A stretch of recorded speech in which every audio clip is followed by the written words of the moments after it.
announcing the arrival of our keynote speaker for this afternoon, the Commander, Naval Forces Reserve, National Capital Region, Captain Norman R. Biola, Philippine Navy, General Staff Corps, Reserve. Good afternoon, everyone, and welcome aboard Brigade Training Center Seminar Room, Naval Station, San Francisco, Port Bonifacio, Taguig City. Today, we are all here gathered for the joint closing ceremony of Basic Citizen Military Orientation Training Class 02-19, Shipboard Familiarization and Orientation Training Class 02-19, Federal Reserve Organizational Training Class 02-19, and Marine Affiliated Reservice Orientation Training Class 02 and Class 01 and Class 02-19. And to begin with, may we call on our unit Senior Chief Petty Officer, Radioman Chief Chanjan G. Sigin, Philippine Navy, to lead us in prayer.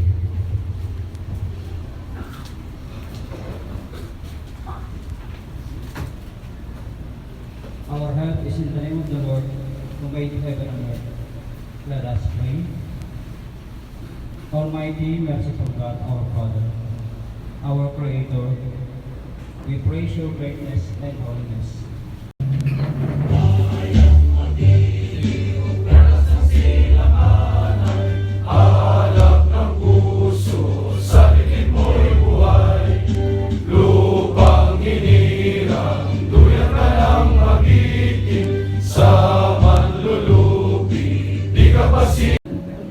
Lieutenant Commander Han of 21st NGR, the Deputy Commander of 22nd NGR, Lieutenant Commander De Los Reyes, Lieutenant Commander Campus of 22nd NGR, Lieutenant Junior Grade Edala of 22nd NGR, Lieutenant Jordan, 22nd NGR, NC Nimposok, 22nd NGR. The graduates of BCMT, the Basic Citizen Military Training, the Shipboard Familiarization Organization Training, the Ready Reserve Orientation Training, their loved ones, other officers present today, this afternoon. Magandang hapon. The increasing number of members of the PL Reserve Force indicates service above self. That is what our service stands for. As a great public servant once said, and I quote, "Nothing is delightful and inspiring in life than the heart of a volunteer, because you see him armed with nothing but the noble intention of helping others without asking anything in return." Again, welcome and magandang hapon.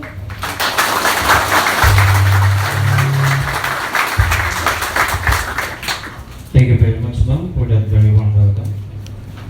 And now, we now come to the presentation of candidates of BCMT Class 02-19, RROT Class 02-19, SFOT Class 02-19, and MAROT Class 01 and 02-19. May I call on the following course directors to present the graduating students to the training director. Radarman 3rd Class Nelson O. Pibas, Philippine Navy, Course Director of BCMT Class 02-19. Boatways Mates 2nd Class Ian Roy, Wow, Philippine Navy, Course Director of SFOT Class 02-19. And Boatways Mate 2nd Class Armando X. Mendoza, Philippine Navy, Course Director of RROT Class 02-19, and Electronic Technician 2nd Class Rico G. Cadirao, Philippine Navy, Course Director of MAROT Class 01 and 02-19.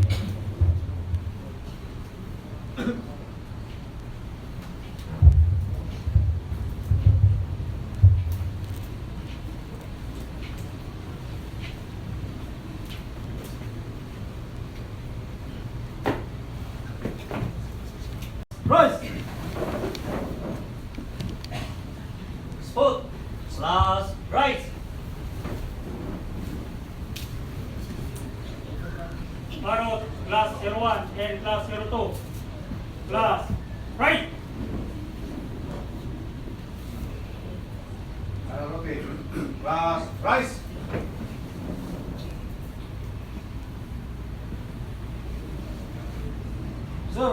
presenting to you the 38 strong basic citizen military training class 02-19 ready for provision, sir.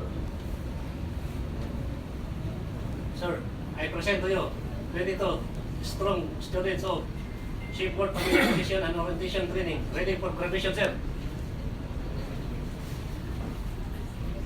Sir, I present to you 64 students of Marine affiliated reserve orientation training, class 01 and class 02, ready for graduation, sir.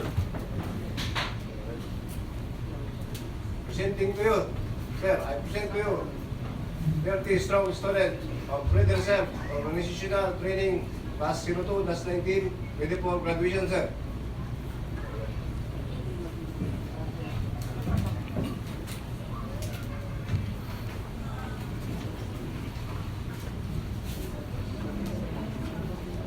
By the power vested in me as the Commander Naval Reserve Center National Capital Region, I hereby declare the Basic Citizen Military Training BCMT Class 02-19, Ready Reserve Organizational Training RROT Class 02-19, Shipboard Familiarization and Orientation Training SFOT Class 02-19, Marine Affiliated Reserve Orientation Training MAROT Class 01-19, and Marine Affiliated Reserve Orientation Training Class 02-19 graduates effectively state congratulations. Bonifacio, Taguig City, RC 1, 23 November 2019.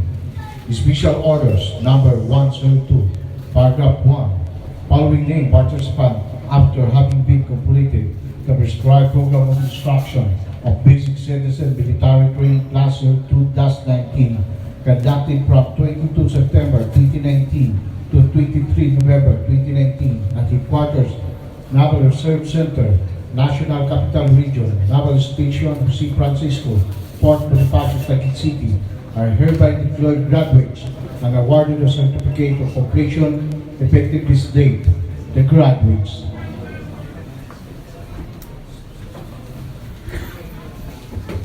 John Sue Arthur T. Abuan, Makati City.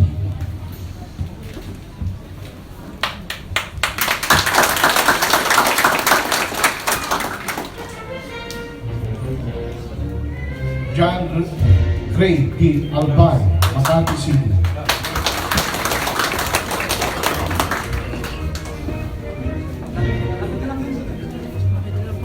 Rodney John Alfar, Las Marinas City.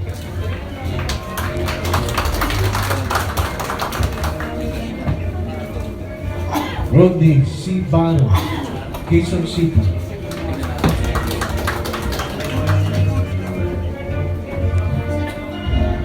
Albert A. Biho, Antipolo City.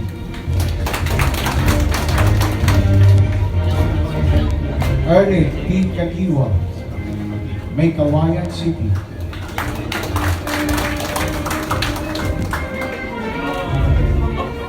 Peryen Garben D. Calantas, Pasay City.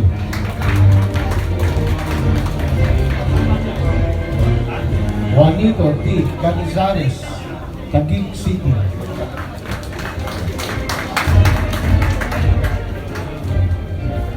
Lordel E. Canoy, Pasay City.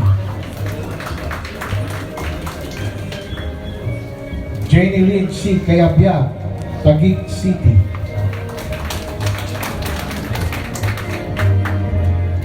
Frederick C. Danao, Paranaque City.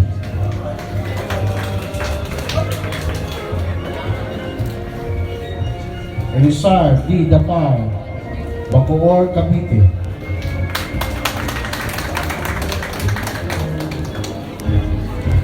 Leo John M. Escabuza, Taguig City.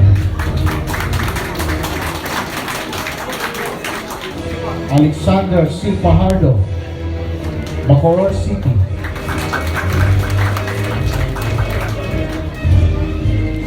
Joel Melmar T. Peria, Cavite.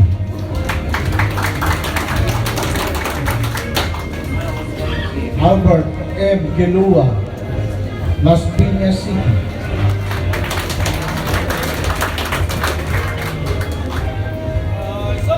Martin Joseph E. Lino, Quezon City.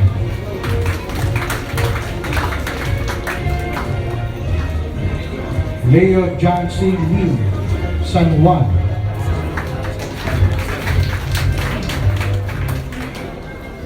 Ryan G.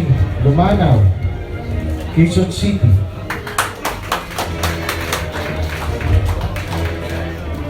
Mary Joy C. Negrano, Pangasinan.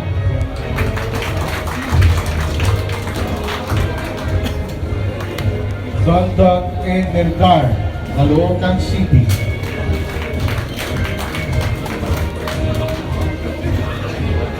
Warren G. Quintel, Quezon Province.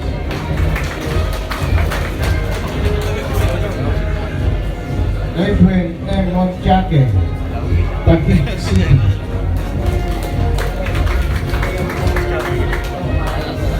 Jason B. Nale, Valenzuela City. Christian Joy F. Ninobla, Mandaluyong City.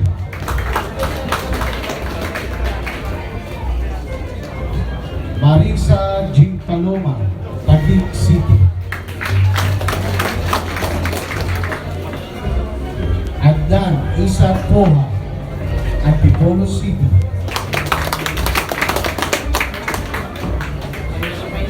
Laro Raniel, Mandaluyong City. Joel B. Razon, Tansa Cavite. Jose L. Reloya Jr., Laguna. Cesar C. Sinday, Taytay City. Jeffrey F. Sibila, Silang City.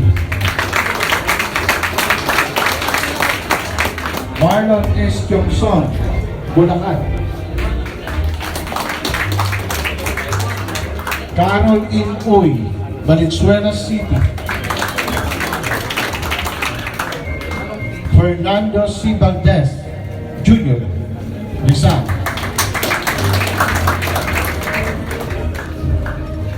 January in Billion, Emos Cavite.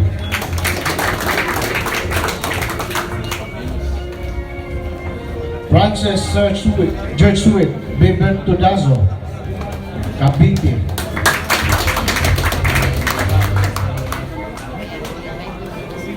Paragraph 2, Leadership Award. Reserved by awarded to BCMT Erlene P. Cagiwa for being the class president in the class of 40 students of the Basic Citizen Military Training Class Year 2019, conducted from 22 September to 23 November 2019.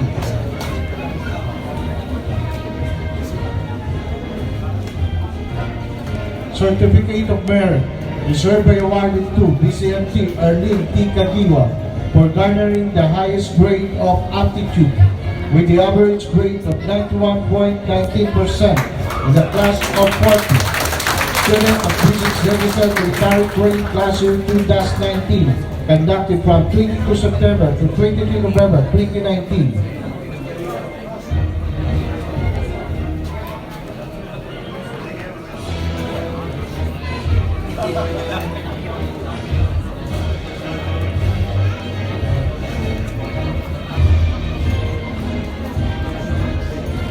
Paragraph 4. Certificate of Merit. Reserved by awarded to BCMT Alexander C. Pajardo for garnering the highest grade of physical fitness test, male category with the average grade of 94% among the 34 male students of basic military training class year 2019, conducted from 22 September to 23 November 2019.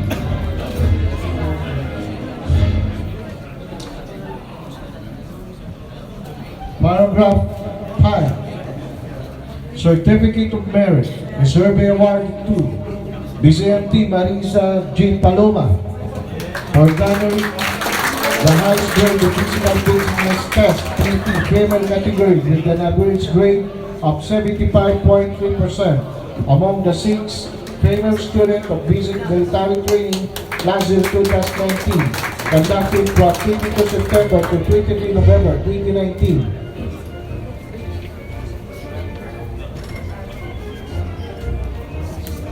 Paragraph 6. Certificate of Merit is by award to BCMT Erling P. Kagiwa for graduating the high school of academics in the class of 40 students of basic military training class 01-19 with a grade of 90.75% conducted from 22 September to 23 November 2019.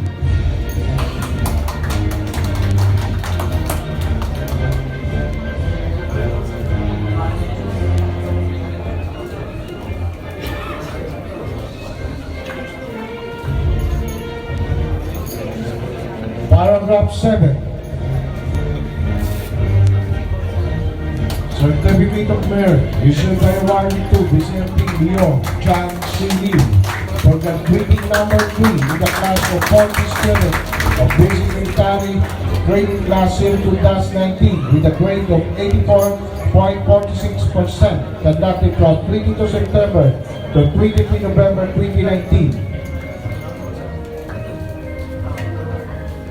Paragraph 8. Same certificate of merit is hereby awarded to BCMT Ryan G. Lumanaw for graduating number 2 in the class of 40 students of basic military training class 02-19 with a grade of 85.11% conducted from 22 September to 23 November 2019.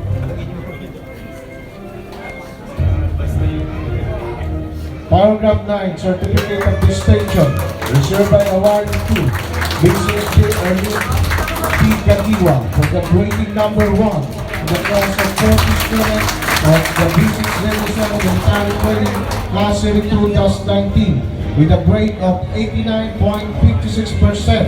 conducted from 22 September to 23 November 2019 by order of Captain Contizano of Pisan, Ryan D. Bilog, Lieutenant Commander Philippine Navy, Deputy Commander, signed, Elena Rolity Saldon, Lieutenant Philippine Navy, Admin and Operation Officer.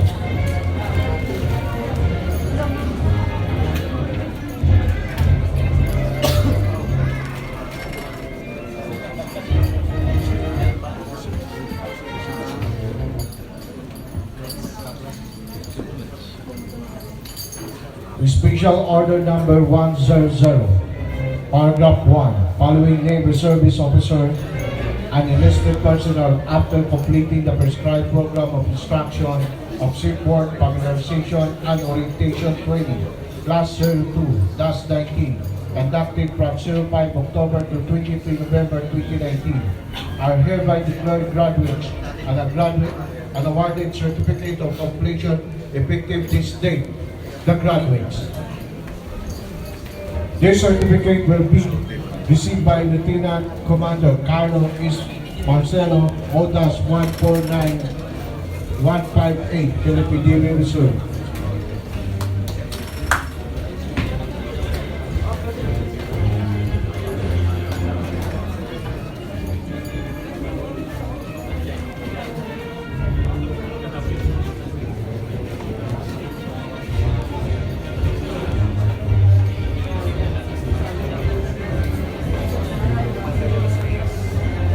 Please take seat. Special Orders Number 103. Following name, participants after completing the prescribed program of instruction, PY, of Radio Reserve Organization Training RROT, Class 02-19, conducted from 05 October 2019 to 23 November 2019 at the Quarters Naval Reserve Center, National Capital Region, are hereby declared graduates and awarded certificates of completion effective this date. The graduates. The certificate will be received by Lieutenant Commander Luis de los Reyes, ODAS 147858, Philippine Navy Reserve.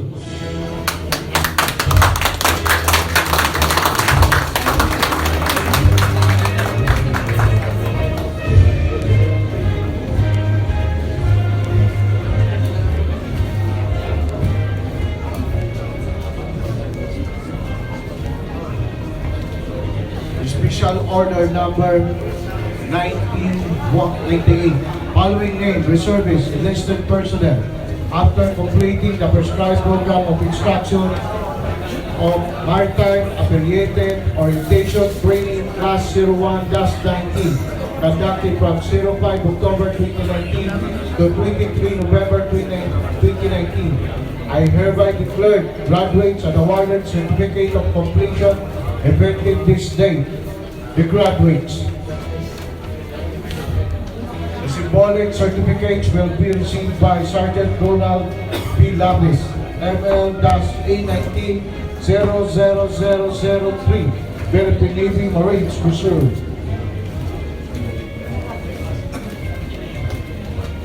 Special Orders number 99, paragraph 1, following name, reservists, enlisted personnel, after completing the prescribed program of instruction of Marine Affiliated Orientation Training Class 02-19, conducted from 05 October 2019 to 23 November 2019, are hereby declared graduates and awarded certificate of completion effective this date.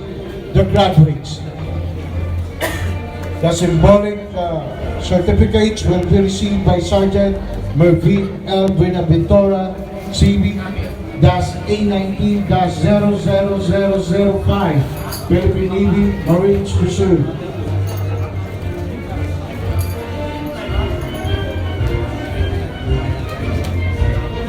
Philippine Navy Naval Reserve Command, Naval Reserve Center, National Capital Region, Mulabi Street, Naval Station of San Francisco, Port Bonifacio, Taguig City. Certificate of Appreciation is hereby awarded to Engineer Michael Edwin B. Castaño, ODAS 126539, Philippine Navy Reserve, for invaluable service rendered as guest instructor during the conduct of Region Reserve Organizational Training, RROT Class 02-19, given this 23rd day of November 2019 at Brigade Training Center, Naval Station, San Francisco, Port Bonifacio, Taguig City. Signed, Redactor Ramos Cortizano, Captain, Philippine Navy, General Staff Corps, Naval Commander, Naval Reserve Center, National Capital Region.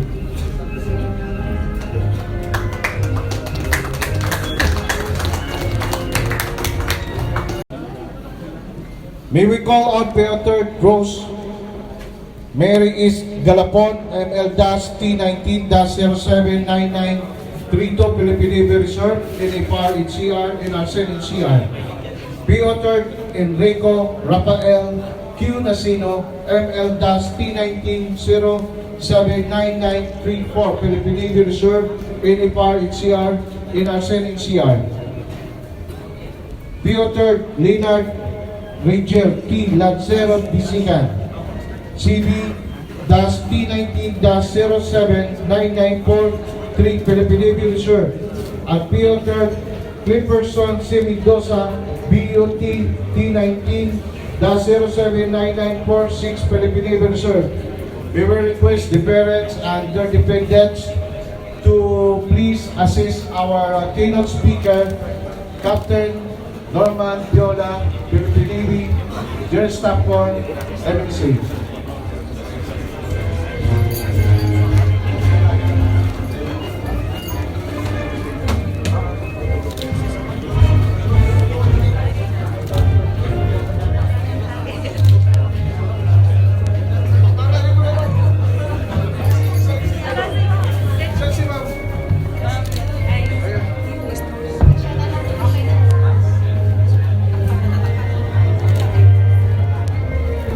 Sorry.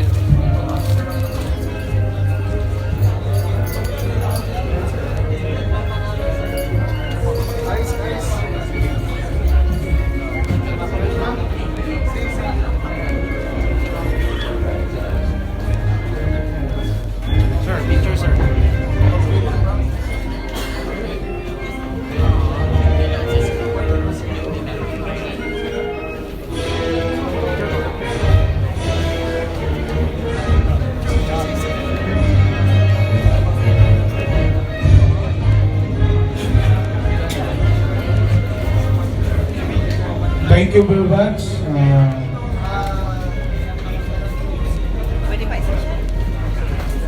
You can have your picture taken with our Keynote Speaker, with your parents or relatives. Special task, I'd like to acknowledge the presence of the Director ng Museo ng Manila, Ma'am CPO Villaseñor.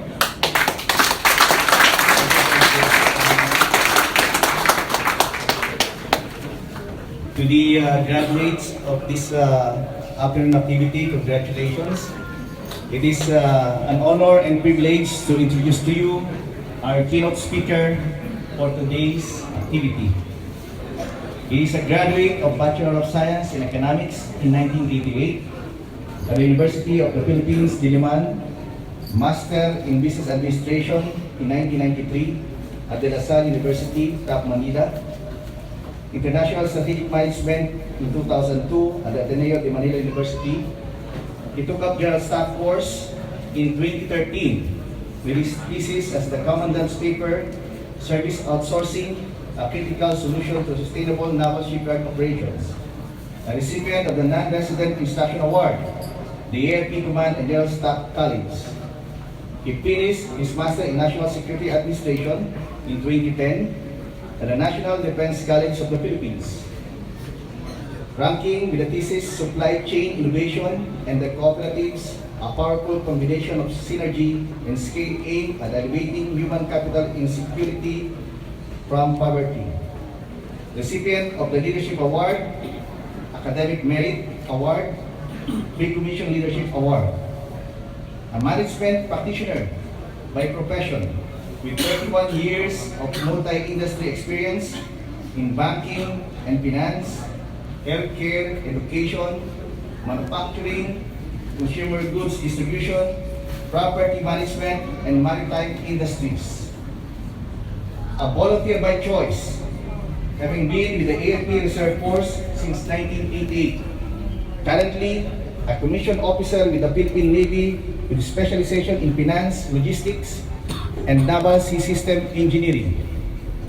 Professional experience includes areas in general management, business controls and compliance, credit management and treasury operations, business process improvement, ships and shipyard management. A creative writer and a skillful editor, has worked on a number of writing and editing projects, which includes the drafting of the manuscript for the 20-year history of the Philippine Navy from 1996 to 2016. Served as Editor-in-Chief of Laang Kawal magazine under the Office of the Deputy Chief of Staff for Retiree and Service Affairs. Editor-in-Chief of the Citadel of the North, a local publication of the Naval Forces Reserve Northern Zone, among others. He is a Senior Vice President and Chief Administrative Officer, General Manager, Sol Eviento Mountain Hot Spring Resort and Hotel, Delta Group of Companies Perpetual Health System. He is a Managing Director and owner of Portabaga Marine Services and Training Corporation. Our keynote speaker for this is the newly installed Acting Commander, Naval Forces Reserve, National Capital Region. Ladies and gentlemen, let's give a warm applause, Captain Norman R. Biola, Philippine Navy, Master National Security.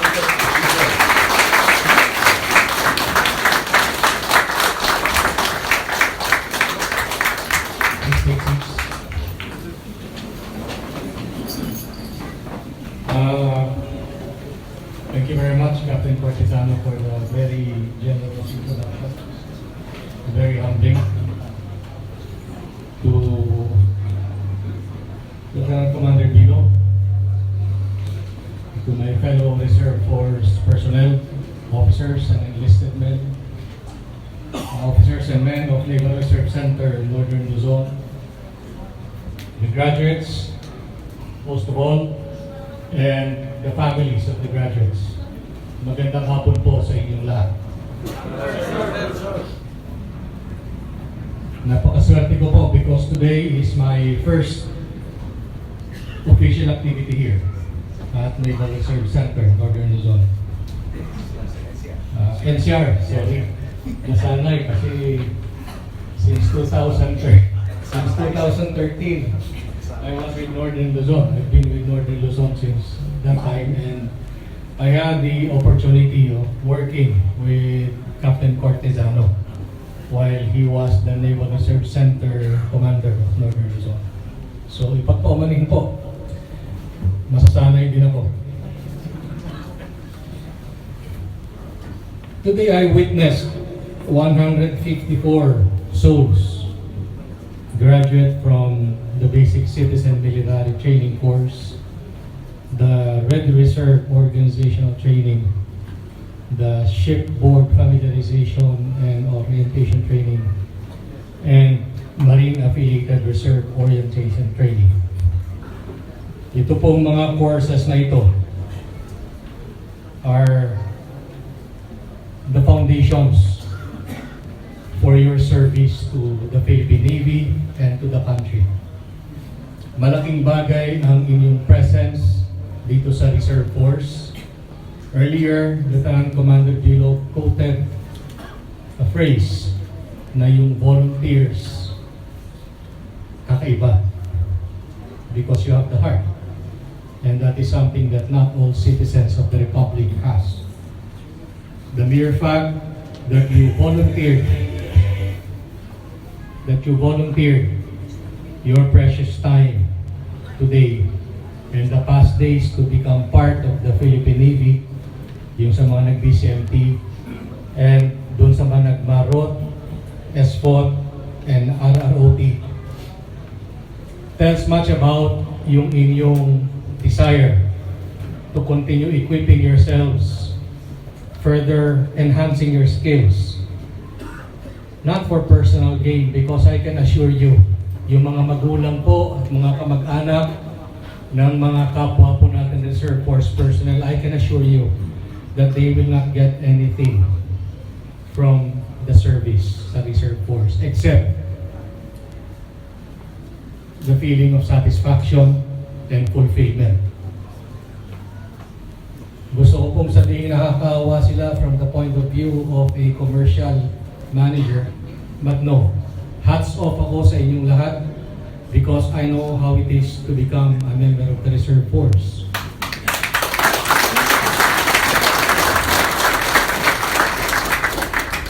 You spend precious time supposedly spent with family, and yet nandito kayo. You spend so much time supposedly at work, pero pagdating ng tawag ng tungkulin, narito kayo. Sa mga opisyal ng pamahalaan na nagpa-commission at nagpa-enlist, sa mga busy na mga kasama natin sa larangan ng pelikula, sa ngayon, I would say that you'll have to let go of the fame and glory that you enjoy outside of the uniform service. Because the moment you don the uniform, that is the time when you subscribe to the chain of command. That is the time when you subscribe to the rule of military law and military justice. That is the time you exist to be a cut above the rest. Dahil pantay-pantay po tayo dito. Except with the ranks that we carry. Nagkataon lang po na yung iba sa atin, mas mataas ang ranggo, pero pag tinanggal niyo po ang ranks na yan, pantay-pantay po tayo na tagapaglingkod ng bayan. And I would say without offense to the members of the regular force, mas matimbang kayo dahil wala kayong sweldo. Maliban na nga lang kung kayo ay bibigyan ng special incentive ni Captain Cortesano. Yan, masaya yan kasi magpapasko. Pero at the end of the day,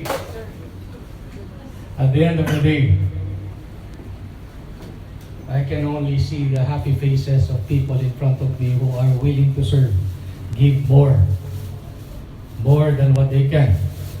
Sa mga kasama natin sa Marines, napakalaki ng inyong iaalay pagdating ng oras.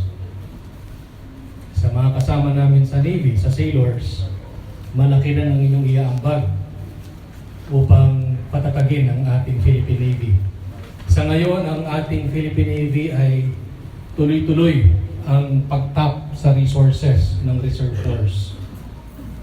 And I can tell you this, yung same plan 2020 started in 2006. Nakakasa doon that by 2018, the Philippine Navy Regular Force will send its first contingent to overseas training and participate in bilateral exercises. Nangyari po yun. As you can see, tuloy-tuloy ang pag-tap sa inyo. Before that, tinatap ang Reserve Force for shipboard audit, mga in-serve, mga inspections. Sometimes they're tapped for other non-military purposes. But one thing I can tell you, nakakasapo ang ating growth and development in accordance with the Philippine Navy City Plan. Maswerte po tayo under the leadership of our Flag Officer in Command, Vice Admiral Robert M. Pedrad. Galing po siya ng J9, kaya alam niya how it is to handle the members of the Reserve Force. Tahimik na tahimik po kayo. Dalawang bagay lang po yan. Kayo'y nakikinig, salamat. O kung kayo inaantok, sandali na lang po, matatapos na ako. Kasi wala po akong prepared speech. I always desire to speak based on how I see you. And I would prefer doing that for the rest of my stay as Commander of Naval Forces Reserve, NCR.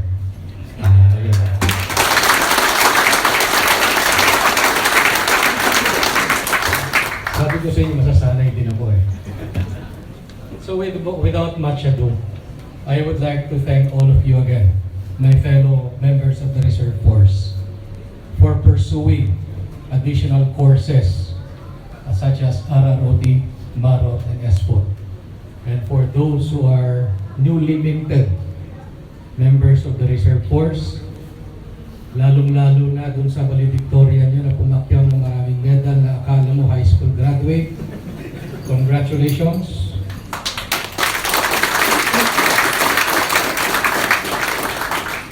And please, darating ang panahon that you will wonder, why am I doing this?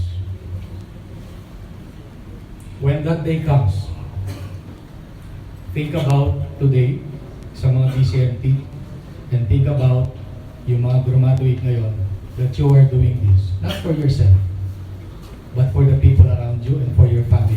Your little way to contribute to the safety and stability of our community. Without much ado, maraming salamat sa inyo at magandang hapon.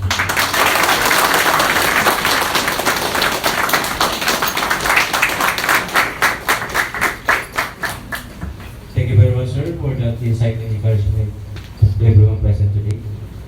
And now, token of appreciation to our guest of honor and speaker.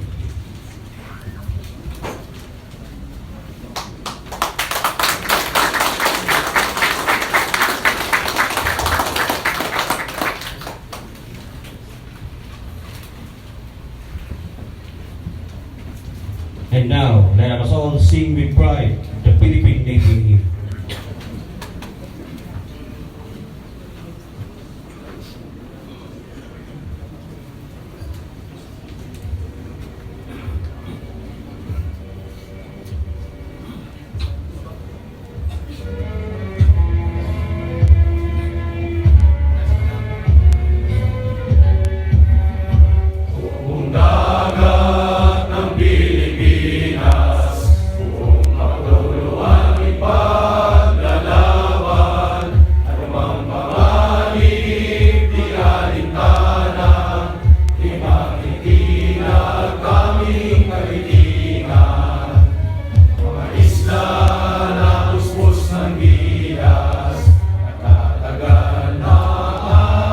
Sinong